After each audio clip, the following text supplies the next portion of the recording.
Danes,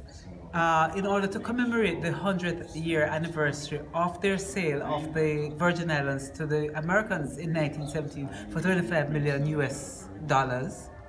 and they sold their possessions to the British in Ghana for, I can't remember the figure, but they sold in total in 1850. And in our memory, they didn't configure a major colonial power in the Caribbean, but they traded in gold and in Africans in Ghana, to the extent that the president of Ghana now lives in an old fort, one of the last remaining forts. And so this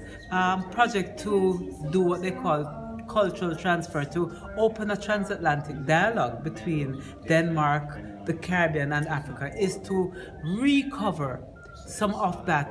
honesty, so to speak, about what really happened, because their economy was built on sugar and rum. And in a dramatic irony, they celebrate for the past 33 years, every year in a regatta, the arrival of the ships in the harbor, without connecting back to the plantation and without connecting back to the continent in terms of what impact they would have left behind, you know, because they kept their reality in Denmark very separate from their colonial lives. So I'm going to go to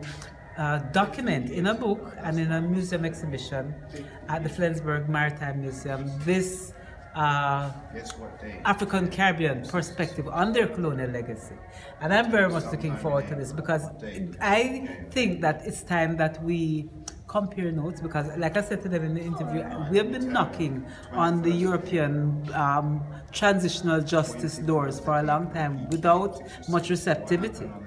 And this is, I think, a greater opportunity for us to make our voices heard in terms of what we demand as transitional justice, and in terms of them informing themselves about a part of their history that has been very seriously submerged